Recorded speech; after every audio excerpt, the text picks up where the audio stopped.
हज़रत निज़ामुद्दीन औलिया अक्सर एक जुमला कहा करते थे कि हमसे तो धोबी का बेटा ही खुशनसीब निकला, हमसे तो उतना भी ना हो सका जितना वो कर गया। ये अल्फाज कहते उसके बाद आप होश से बालातर हो जाते थे। एक दिन मुरीदों ने पूछ लिया कि हजरत ये धोबी के बेटे वाला क्या मामला है।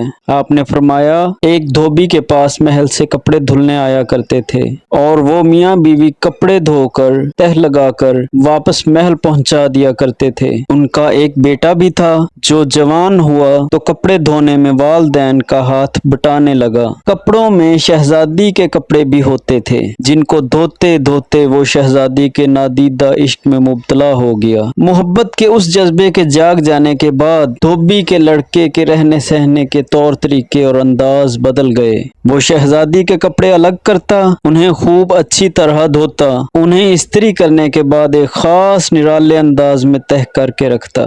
सिलसिला चलता रहा।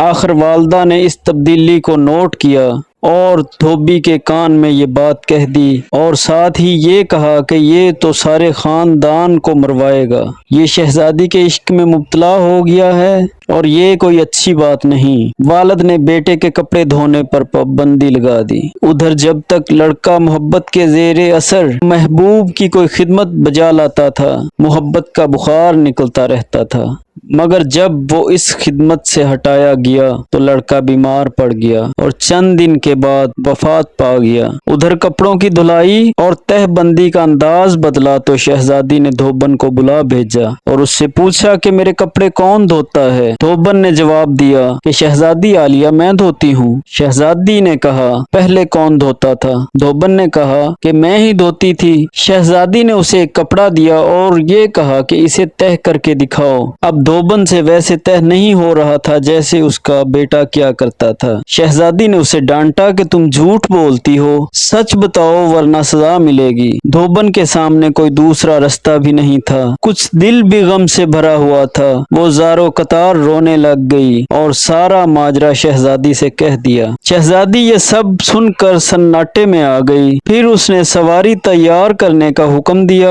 और शाही बग्घी में सवार होकर फूलों का टोकरा भर कर लाई और उस लड़के की कब्र पर सारे फूल चढ़ा दिए। जिंदगी भर उसका ये मामूल रहा कि वो उस धोबी के बच्चे की बरसी पर उसकी कब्र पर फूल चढ़ाने जरूर आती। ये बात सुनाने के बाद हजरत कहते हैं, अगर एक इंसान से बिन देखे मोहब्बत हो सकती है तो भला अल्लाह से बिन देखे मोहब्बत क्यों नहीं हो सकती। एक इंसान से मोहब्बत अगर इंसान के मजाज में तब्दीली ला सकती है और वो अपनी पूरी सलाहियत और मोहब्बत उसके कपड़े धोने में बरुए कार ला सकता है, तो क्या हम लोग अल्लाह से अपनी मोहब्बत को इसकी नमाज पढ़ने में उसी तरह दिलो जान से नहीं इस्तेमाल कर सकते? मगर हम नमाज ऐसे पढ़ते हैं जैसे कोई बोझ उतारने की कोशिश कर रहे हों। अगर शहजादी मोहब्बत से तयशुदा कपड़ों के अंदाज को पहचान सकती है तो क्या हमारा अल्लाह मोहब्बत से पढ़ी गई नमाज और पीछा छुड़ाने वाली नमाज को समझने से आजिज है क्या? हजरत निज़ामुद्दीन औलिया फिर फरमाते,